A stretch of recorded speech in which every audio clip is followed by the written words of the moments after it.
இந்த இடத்தில் விமான நிலையம் வரணும்னு சொல்றீங்களே, இந்த விமான நிலையம் நம் நாட்டினுடைய சொத்தாக இருக்குமாங்கிற உத்தரவாதத்தை உங்களால கொடுக்க முடியுமா?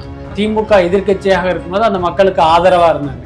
இன்னைக்கு அவர்கள் ஆளுங்கட்சி ஆனதற்கு பிறகு பார்த்தீங்கன்னா ஒன்றிய பாஜகவின் ஏஜென்ட் மாதிரி இவர்களே அந்த நில எடுப்புல மும்முரம் காட்டுறாங்க, தீவிரம் காட்டுறாங்க. எல்லாத்துக்கும் மேல இதுக்கு பின்னால ஒரு வியாபாரமும் அரசியலும் இருக்கு. அது ரொம்ப ரொம்ப முக்கியமானது.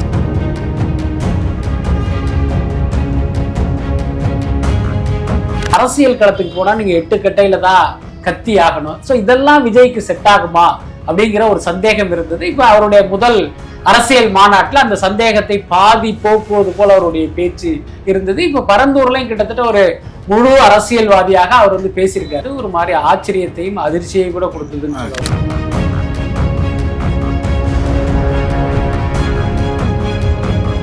என்ன திடீர்னு எதுக்கு அந்த மக்கள் மீது இவருக்கு கரிசனம் அப்படின்னா இந்த விமர்சனம் தான்.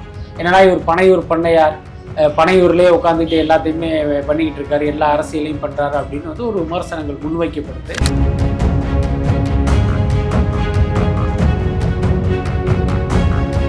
அதே நேரம் அங்கு விஜய் பேசிய பேச்சு என்பது அந்த மக்களுக்கு பார்த்தீங்கன்னா ஒரு பெரிய தைரியத்தையும் நம்பிக்கையும் கொடுத்துருக்கும். அதுல எந்த மாற்றமும் இல்லை. எனக்கு என்ன சொல்ல போனா அரசியல்வாதியாக விஜய் மெல்ல மெல்ல வளர்ந்து கொண்டிருக்கிறார் என்பதற்கான சாட்சியாகவும் அந்த பேச்சு இருக்கு. உலக தமிழ் உறவுகளுக்கு வணக்கம். இது பிகின் டாக்கீஸின் நேர்காணல். இன்றைய நேர்காணலில் மூத்த பத்திரிகையாளர் திரு பிஸ்மி அவர்களை சந்திக்க வைக்கிறோம். வணக்கம் சார். வணக்கம். எப்படி இருக்கீங்க? நல்லா இருக்கு சார். ஒரு விஷயம் ரொம்ப நாளாக ட்ரோல் பண்ணிட்டு இருந்த ஒரு விஷயம் என்னன்னா, பாலிடிக்ஸ் ஃப்ரம் ஹோம் அப்படின்னு சொல்லிட்டு விஜய் அவர்களை ட்ரோல் பண்ணிட்டு இருந்தாங்க. ஸோ இப்போ நேரடியாக களத்தில் இறங்கியிருக்காரு. ஸோ அதுக்கெல்லாம் அந்த ட்ரோலுக்கெல்லாம் பதில் சொல்கிற விதம் தான் அந்த களத்தில் இறங்கின விஷயம்னு எடுத்துக்கலாமா? இல்லை, அதுதான் அதற்கான காரணம். ஏன்னா இவ்வளவு நாள் அமைதியாக இருந்தவர் திடீர்னு பரந்தூர் மக்களை நான் சந்திக்க போகிறேன் அப்படின்னு சொன்னதுக்கு பின்னால் தன் மீதான விமர்சனங்களை துடைப்பதற்கான ஒரு விஷயமாக தான் இதை பயன்படுத்திக்கிட்டார் அப்படின்னு நினைக்கிறேன். என்னென்னா இப்போ பரந்தூர் விமான நிலையத்துக்கு நில எடுப்பு, அங்கே இருக்கிற மக்கள் போராடுவதுங்கிறது நீண்ட காலமாகவே நடந்துக்கிட்டு இருக்கு. ஆனால் இது வரைக்கும் பார்த்தீங்கன்னா விஜய் அது குறித்து எந்த கருத்தும் சொன்னதில்லை. இப்போ வழக்கமாக பார்த்தீங்கன்னா ட்விட்டரில் ஏதோ ஒரு 4 வரி கருத்து போடுவாங்கல்ல, அந்த மாதிரி கூட இந்த மக்களுக்கு ஆதரவாகவும் அவர்களுக்கு எதிரான நடவடிக்கைக்கு கண்டனம் தெரிவித்தா இது வரைக்கும் அவர் எந்த பதிவுமே போடவே இல்லை, எந்த அறிக்கையும் விடவே இல்லை. அப்படி இருக்கும்போது திடீர்னு இவர் இந்த மக்களை நான் சந்திக்க போறேன் அப்படின்னு கிளம்புனது ஒரு மாதிரி ஆச்சரியத்தையும் அதிர்ச்சியையும் கூட கொடுத்ததுன்னு சொல்லலாம். ஏன்னா திடீர்னு எதுக்கு அந்த மக்கள் மீது இவருக்கு கரிசனம் அப்படின்னா இந்த விமர்சனம் தான். என்னன்னா இவர் பனையூர் பண்ணையார், பனையூர்லேயே உட்காந்துட்டு எல்லாத்தையுமே பண்ணிக்கிட்டு இருக்காரு, எல்லா அரசியலையும் பண்றாரு அப்படின்னு ஒரு விமர்சனங்கள் முன்வைக்கப்படுது.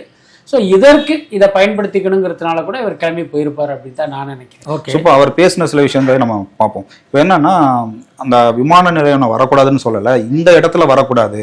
இப்போ ஒரு வளர்ச்சிக்கு நான் எதிரானவன் கிடையாது, வளர்ச்சிக்கு தேவைதான், இது உகந்த இடம் கிடையாது, அதுக்கு சர்வே பண்ணணும், வேற இடங்களை தேர்ந்தெடுக்கணும் அப்படிங்கிற மாதிரி பேசியிருக்காரு. ஸோ அதுக்கு உங்க சர்வே பண்ணி தகுதியான இடமா சூஸ் பண்ண இடம் தான் இது. ஸோ இது தகுதி இல்லாத இடம்னு சொல்லி இவர் எப்படி பேசுறாரு? அதாவது பார்த்தீங்கன்னா முதல்ல இந்த பரந்தூரை விமான நிலையத்துக்கு இவர்கள் தேர்வு செய்வதற்கு முன்பு 3 இடங்களை இவங்க மைண்ட்ல அரசு தேர்வு பண்ணாங்க. ஒன்று மதுராந்தகம் பக்கத்துல ஒரு இடம், இன்னொன்று பரனூர்னு ஒரு இடம், இன்னொரு இடம் தான் பரந்தூர். அப்புறம் இந்த 3 இடங்களையும் பார்த்துட்டு கடைசியாக தேர்வு பண்ணப்பட்டது தான் பரந்தூருங்கிற இடம். அதுக்கப்புறம் நீங்கள் தேர்வு செய்த பரந்தூர் எப்படிப்பட்டது அப்படின்னா முழுக்க முழுக்க விவசாய நிலங்கள் உள்ள ஒரு பகுதி. அதுதான் நம்மளுடைய எதிர்ப்புக்கே காரணம். அப்ப மற்ற இடங்கள்லாம் இந்த அளவுக்கு விவசாயம் இருக்கா, இல்ல அதை விட இங்க குறைவாக இருக்கா அப்படிங்கிறதுக்கு அரசு தரப்பிலிருந்து எந்த விளக்கமும் இல்லை. எல்லாத்துக்கும் மேல இதுக்கு பின்னால ஒரு வியாபாரமும் அரசியலும் இருக்கு. அது ரொம்ப ரொம்ப முக்கியமானது. என்னன்னா இந்த இடத்துல பரந்தூர் விமான நிலையத்துக்கு இந்த ஏரியா தேர்வு செய்யப்பட்டதுன்னு தெரிந்த உடனே இங்க இருக்கிற அரசியல்வாதிகள் அந்த ஏரியாவை சுற்றி பலாயிரக்கணக்கான ஏக்கர் நிலங்களை வாங்கி போட்டு வச்சிருக்காங்க. இப்ப இவர்கள் தங்களுடைய நிலத்தின் மதிப்பு ஏறணும், தங்களுடைய நிலத்தினுடைய மதிப்பு எதிர்காலத்தில் அது கோடிக்கணக்கான லாபத்தை தரணுங்கிறதுனாலேயே இந்த இடத்துல விமான நிலையம் வரணுங்கிறதுல ரொம்ப ஆர்வமா இருக்காங்க. பாஜகவினர் மட்டும் இல்ல, திமுகவினரையும் சேர்த்துதான் சொல்றேன். என்னன்னா விஜய் அதை நேரடியாக சொல்லாமல் பாத்தீங்கன்னா ஒரு பூடகமா சொல்றாரு. இப்ப நம்ம கேள்வி என்ன அப்படின்னா, ஒரு இடத்தில் நீங்கள் நில எடுப்பு பண்றதுக்கு இவ்வளவு எதிர்ப்புகள் வரும்போது அரசு டிரான்ஸ்பரண்டா இருக்கலாமே, அடடா இந்த மக்கள் இவ்வளவு எதிர்ப்பு தெரிவிக்கிறாங்க, அப்ப அதுல ஒரு நியாயம் இருக்கத்தானே செய்யும் அப்படின்னு இவர்கள் வேறு இடத்தை பரிசீலனை பண்ணலாமே, பண்ண முடியும் தானே. நீங்க ஏன் பண்ணாம இந்த இடத்துல தான் நாங்க விமான நிலையம் அமைப்போம் அப்படின்னு நீங்க உறுதியா இருக்கீங்கிறத நம்முடைய கேள்வி. எல்லாத்துக்கும் மேல நாம் கேட்கிற கேள்வி என்னன்னா, இந்த மக்களை இந்த இடத்துல இருந்து விரட்டி விட்டு இந்த இடத்துல விமான நிலையம் வரணும்னு சொல்றீங்களே, இந்த விமான நிலையம் நம் நாட்டினுடைய சொத்தாக இருக்குமாங்கிற உத்தரவாதத்தை உங்களால கொடுக்க முடியுமா? நீங்க விமான நிலையம் கட்டி என்ன பண்ணுவீங்கன்னா அதானி கிட்ட போய் கொடுத்துருவீங்க. அதானே நடக்கும். இங்க இருக்கிற பல விமான நிலையங்களை அதானி கிட்ட தானே கொடுத்துருவீங்க. அப்ப அதானி என்கிற ஒரு தனி மனிதன் சம்பாதிப்பதற்காக அங்க இருக்கிற பூர்வ குடிகளை எல்லாம் அடித்து விரட்டுவீர்களா அப்படிங்கிறது தான் கேள்வி. அதைத்தான் இவர் வேற ஒரு வார்த்தையில கேட்டிருக்காரு. இன்னொன்னு, வெறுமனே இந்த விமான நிலைய எதிர்ப்புங்கிற ஒரு விஷயத்தை இவர் கையில் எடுத்தால் நாளைக்கு ஒரு நாட்டினுடைய வளர்ச்சிக்கு எதிரானவர் அப்படிங்கிற ஒரு முத்திரையை வந்து விஜய் மேல குத்திடுவாங்க. அதனாலதான் அவர் ரொம்ப கவனமா இந்த ரெண்டு விஷயத்தையுமே சொல்றாரு.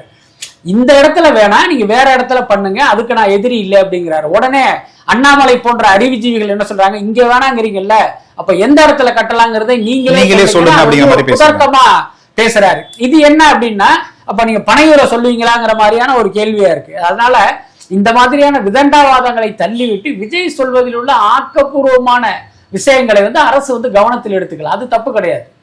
இப்போ இந்த பரந்தூருக்கு அவர் போறதுக்கு கூட ராகுல் அப்படிங்கிற ஒரு பையனோட ஒரு வீடியோ பதிவு தான் காரணம் அப்படிங்கிற மாதிரி அந்த பையனை மேற்கொண்டு காட்டி பேசியிருக்காரு. இந்த வீடியோ அவர் எங்கே பார்த்தாரு, எப்படி அந்த பையனை அவர் ரீச் பண்ணாரு? பட் இதெல்லாம் ரொம்ப சிறுபிள்ளைத்தனமான விஷயமா நான் நினைக்கிறேன். என்னன்னா, ஒரு சின்ன பையன் வந்து பேசினா அதை கேட்டு நான் வந்து உங்களை பார்க்க வந்தேன் அப்படிங்கிறது அது விஜய்க்கு அழகு இல்லைன்னு தான் நான் நினைக்கிறேன்.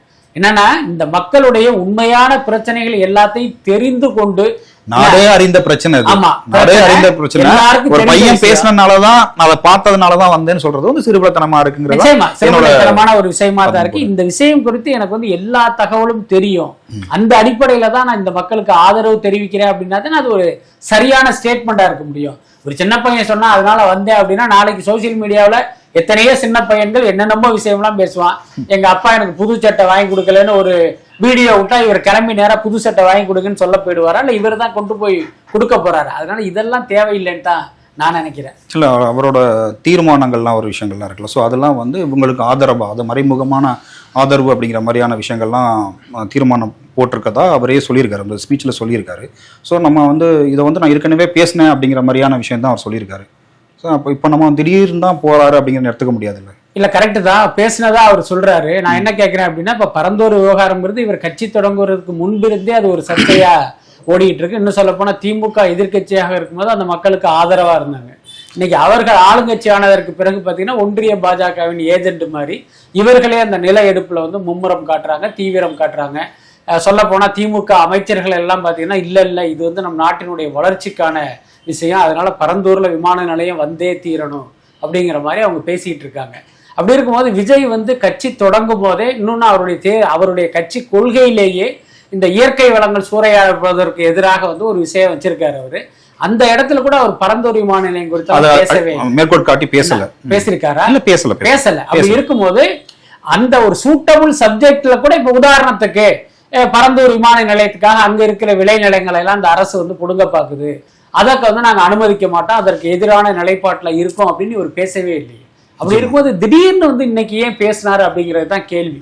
அதே நேரம் அங்கு விஜய் பேசிய பேச்சு என்பது அந்த மக்களுக்கு பாத்தீங்கன்னா ஒரு பெரிய தைரியத்தையும் நம்பிக்கையும் கொடுத்திருக்கும். அதுல எந்த மாற்றமும் இல்லை. எல்லாத்துக்கும் மேல விஜய் வந்து அரசியலுக்கு பொருத்தமானவரா, அரசியலுக்கு செட் ஆவாரா அப்படிங்கிற கேள்வியும் சந்தேகமும் எல்லாருக்கும் இருந்தது. முக்கியமா எனக்கெல்லாம் அந்த கேள்வி வந்து நீண்ட நாட்களாகவே இருக்கு. அதுக்கு பதில் சொல்றீங்களா? என்ன காரணம் அப்படின்னா, நம்ம எல்லாம் விஜயோட நீண்ட காலமாக பழகுனதுனால விஜயனுடைய சுபாவம் நமக்கு தெரியும். அவர் அதிர்ந்து பேச மாட்டாரு, மென்மையா பேசுகிற கேரக்டரு. ஆனா அரசியல் களத்துக்கு போனா நீங்க 8 கட்டையில தான் கத்தி ஆகணும். ஸோ இதெல்லாம் விஜய்க்கு செட் ஆகுமா அப்படிங்கிற ஒரு சந்தேகம் இருந்தது. இப்ப அவருடைய முதல் அரசியல் மாநாட்டில் அந்த சந்தேகத்தை பாதி போக்குவது போல அவருடைய பேச்சு இருந்தது. இப்ப பரந்தூர்லையும் கிட்டத்தட்ட ஒரு முழு அரசியல்வாதியாக அவர் வந்து பேசியிருக்காரு. அதெல்லாம் ஒரு பாசிட்டிவான விஷயம் தான். சொல்ல போனா அரசியல்வாதியாக விஜய் வந்து மெல்ல மெல்ல வளர்ந்து கொண்டிருக்கிறார் என்பதற்கான சாட்சியாகவும் அந்த பேச்சு இருக்கு. அதை நம்ம வந்து மறக்க முடியாது. அதே நேரம் ஒரு டெம்ப்ளேட் அரசியலை இவரும் கையில எடுக்கிறாரே அப்படிங்கிற ஒரு வருத்தமும் விமர்சனமும் நமக்கு இருக்கு. அதான் இப்போ அந்த போராட்டங்கிறது கிட்டத்தட்ட இன்றோட ஒரு 909 நாட்கள் வந்து தொடர்ந்து போராடிட்டு இருக்காங்க அந்த மக்கள். ஸோ இப்போல்லாம் அப்போலாம் தெரியாத அந்த ஒரு விஷயம் இப்போதான் கண்ணுக்கு தெரியுதா அப்படிங்கிறது பொதுவா எல்லாருக்கான கேள்வி. ஸோ அது உங்களுக்கும் இருக்கும்னு நினைக்கிறேன். நிச்சயமா. இன்னொன்னு, நீங்க வந்து அந்த மக்களை சந்திக்க போறீங்கிறத எதுக்கு இவ்வளவு பெரிய பிரபகண்டா பண்ணி காவல்துறையில போய் அனுமதி கேட்டு எதுக்கு போகணும்? நம்ம நாட்டில் இருக்கிற பரந்தூர் வந்து இங்க தானே இருக்கு, பாகிஸ்தான்ல இல்ல. அது யார் வேணாலும் போகலாம்ல. நீங்க நேரா கிளம்பி போங்க, அங்குள்ள மக்களை சந்திங்க, அவங்களுடைய பிரச்சனைகள் என்ன, அங்க எவ்வளவு விளைநிலங்கள் இருக்கு, எவ்வளவு ஆறு இருக்கு, குளம் இருக்கு, ஆடு மாடுகள் இருக்கு, அதெல்லாம் நீங்க நேரடியா பாருங்க. அதுக்கப்புறம் உங்கள் போராட்டத்தை முன்னெடுங்க. ஒருவேளை நீங்க போவதை அரசும் காவல்துறை அனுமதிக்கல அப்படின்னா அந்த தடையை மீறி போங்க. அதுதானே கரெக்டா இருக்கும். நீங்க ஏதோ ஒரு சினிமா ஷூட்டிங் நடத்துற மாதிரி முன்னாலேயே ஒரு அறிவிப்பு, காவல்துறையில அனுமதி, அவர்கள் ஒரு நிபந்தனைகளுடன் வந்து அனுமதி கொடுக்குறாங்கிறது, அதுக்கப்புறம் ஒரு 50 கேமராக்கள் புடைசூழ நீங்கள் ஒரு வீரவசனம் பேசுறது, இது எல்லாமே பார்த்தா ஒரு டிராமா மாதிரி இருக்கு. இந்த மக்களுக்காக உண்மையிலேயே போராடுவதற்காக இவர் வரல. தனக்கு வந்து ஒரு கவன ஈர்ப்பு கிடைக்கணும், அரசியல்வாதியா நாங்க வந்து பரபரப்பா செயல்படுறேன் என்பதை காட்டுவதற்கான ஒரு விஷயமா தெரியுதே தவிர அந்த மக்களுக்கு உண்மையாக உழைப்பதற்காக, அந்த மக்கள் பக்கத்தில் உண்மையாக நிற்கிறார் அப்படிங்கிற நம்பிக்கையை கொடுக்கிற மாதிரி இது இல்லை.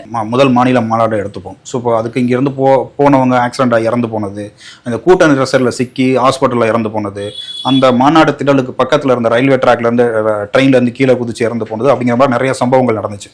ஸோ அந்த தொடர்ந்து மரணங்கள்லாம் நடந்தது. ஸோ இதெல்லாம் தவிர்க்கிறதுக்காக அந்த மாதிரியான ஒரு கூட்ட நெரிசல்லாம் வரக்கூடாதுங்கிறதுக்காக காவல்துறை சில நடவடிக்கைகள், சில கட்டுப்பாடுகள் வந்தாங்க. ஸோ அதை வந்து அந்த இடத்துல விமர்சனம் பண்ணி அவர் பேசியிருக்காரு. இவரே தான் பர்மிஷன் கேட்கிறாரு, அவங்க கட்டுப்பாடு கொடுக்கறதுக்கு வந்து அவங்களை விமர்சனம் பண்ணி அது அரசாங்கத்துக்கு மேல அதை திருப்பி பேசியிருக்காரு.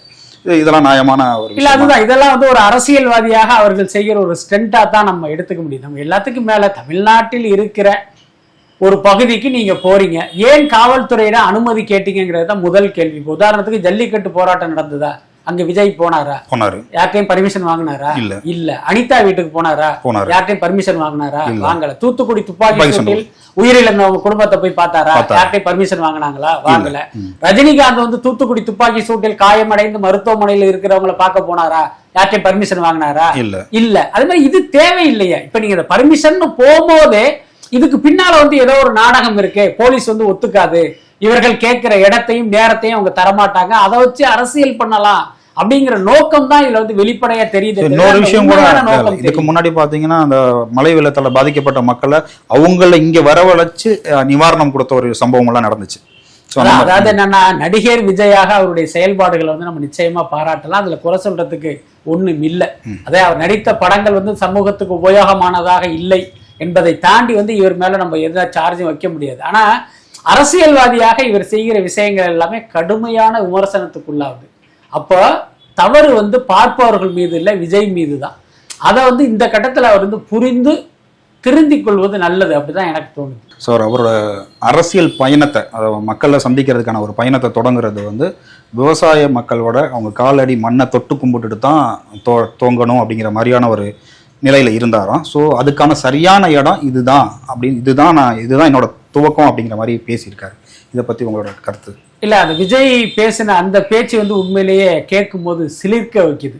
நமக்கு இல்லை, அந்த தாவேக்கா தொண்டர்களுக்கு. அடடா, விஜய்க்கு வந்து விவசாயிகள் மீது எவ்வளவு அக்கறை, எவ்வளவு கரிசனம் அப்படின்னு அவர்கள்லாம் நினைத்திருப்பதற்கும் சிலிர்த்திருப்பதற்கும் வாய்ப்பு இருக்கு. அதே நேரம் நம் கேட்கிற கேள்வி என்னன்னா, அந்த விவசாயிகள் மீது உங்களுக்கு இவ்வளவு அக்கறை இருந்திருந்தால் நீங்க நேரா அந்த மக்கள் இருக்கிற இடத்துக்கே போயிருக்கலாமே. ஆனா நீங்க என்ன பண்ணீங்கன்னா, ஒரு ரிசார்ட்ல இருந்துகிட்டு அந்த மக்களை வரவழைத்து, இன்னும் சொல்ல போனா மக்கள் கூட கிடையாது, அந்த பரந்தூர் விமான நிலையத்தை எதிர்த்து போராடுகிற அந்த போராட்ட குழுவினரை நீங்க அந்த இடத்துல சந்திச்சீங்க. ஆக நீங்க கஷ்டப்படுகிற அந்த மக்களை நேரடியா சந்திக்கவே இல்லை. இன்னும் சொல்ல போனா அந்த மக்களை சந்திப்பதாக சொல்லிவிட்டு தான் நீங்க கிளம்பி வர்றீங்க.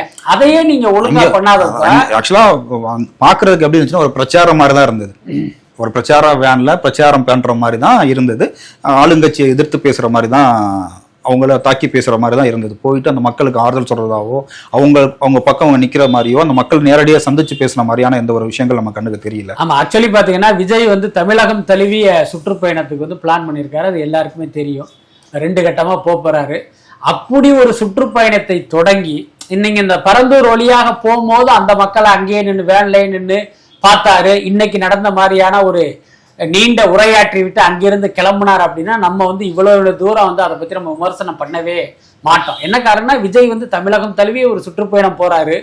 போற வழியில லோக்கல்ல என்னென்ன பிரச்சனைகள் இருக்கோ அதை பத்தி எல்லாம் அவர் பேசிட்டு போறாரு அப்படின்னு இதையே நம்ம பாசிட்டிவாக பார்த்திருப்பதற்கு வாய்ப்பு இருக்கு. ஆனா என்னன்னா, இந்த பிரச்சனைக்காக தான் நான் வர்றேன், இந்த பிரச்சனைக்காக இந்த மக்கள் கூட நிற்பேன், நான் உங்க கூட தான் நான் நிற்பேன் அப்படின்னா இவ்வளவு ஆவேசமாக பேசுகிற ஒருத்தர் ஒரு சினிமா தரமான ஒரு சந்திப்பை நடத்திட்டு போனது ஏன் அப்படிங்கிறது தான் நம்முடைய கேள்வி. இன்னொன்னு, இப்ப இந்த பிரச்சனைக்காக பேச வரும்போதே உங்களை வந்து அங்க அனுமதிக்கலைன்னு சொல்றீங்க, அந்த ஊருக்கே போகாம நீங்க வந்து கல்யாண மண்டபத்துல வச்சு பேசிட்டு போறீங்க.